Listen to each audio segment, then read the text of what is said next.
मैं फ़ज़ीशन ताहिर अहमद हूँ। तकरीबन 20 साल से मेरे प्रोग्राम यूट्यूब और रोजर्स केबल पर चल रहे थे। कभी ख्याल ही नहीं आया कि सब्सक्रिप्शन के लिए मैं रिक्वेस्ट करूँ। आज मैं आपको रिक्वेस्ट करता हूँ कि मेरी वीडियोस को सब्सक्राइब ज़रूर करें। मेरे सारे प्रोग्राम एजुकेशनल होते हैं और ये भी ज़रूरी नहीं कि आप मेरे ख़यालात से मुत्तफ़िक हों, मगर इख्तलाफ करने से पहले आपके पास कुरान का फुल नॉलेज होना ज़रूरी है। क्योंकि एक मरतबा मैंने रेक्सडेल नवाज सेंटर में एक कुरान की आयत का हवाला दिया। आप हैरान होंगे कि एक साहब जो अपने आप को बहुत आलिम दीन समझते थे, कहा कि कुरान में तो ये कहीं लिखा ही नहीं हुआ, ये कुरान के आयत नहीं है। ये हाल है आजकल के अपने आप को इल्म वाले लोगों का हाल। इस दुनिया में हम सब मकतब तिफ़ल हैं, रोज़ाना किसी न किसी तजुर्बा से गुज़रते हैं और एक से एक नई चीज़ सीखते हैं। आज जो मैं आपको एक टिप देने जा रहा हूँ वो बुज़ुर्गों और जवानों दोनों के लिए बराबर है।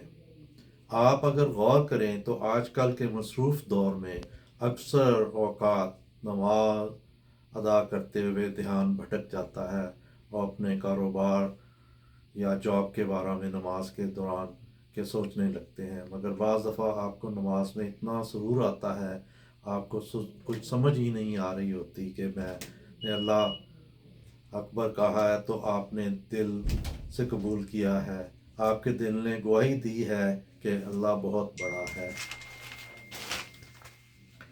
फिर यल अज़ीम और इसी तरह सुभान रब्बी अला, ख़ास तौर पर जब आप रहमान और रहीम कहते हैं तो अल्लाह आपके बहुत करीब हो जाता है। और हो सकता है यही लोग नमाज हमारे लिए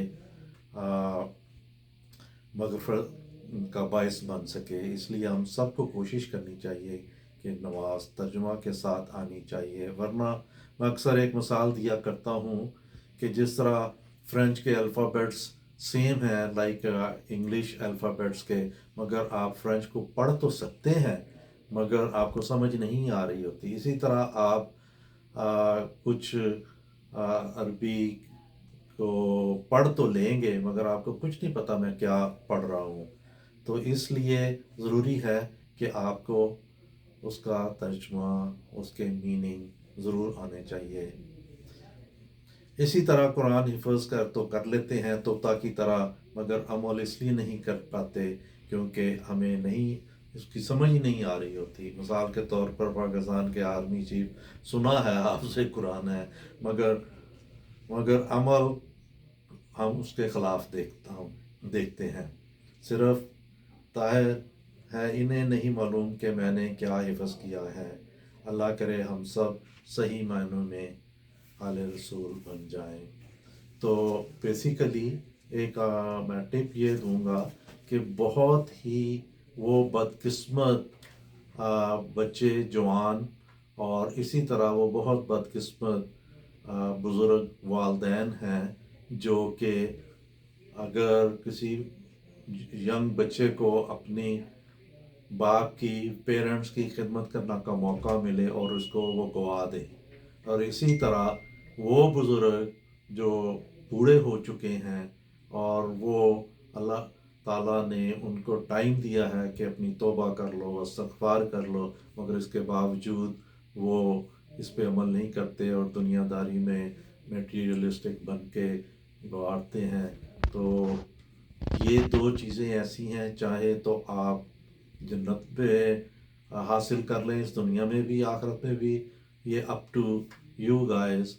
मैं उम्मीद करता हूँ कि आपको ये वीडियो पसंद आई होगी और प्लीज़ इसको सब्सक्राइब ज़रूर करें ताकि आइंदा भी जो वीडियोस हों वो आप यूट्यूब पे दे सकते हैं। तो अगर आप फ़ज़ीशन ताहिर अहमद यूट्यूब पे देखेंगे तो मेरी काफ़ी वीडियोस आपको मिलेगी। जैसा कि मैंने कहा है कि 15 साल से मोर देन 500 प्रोग्राम यूट्यूब पे होने चाहिए। تو اب اس کے ساتھ ہی میں چاہتا ہوں، تو اگلی ویڈیوز میں آپ کے لیے نئی ٹپس لے کے پھر حاضر ہوں گا. Thank you very much.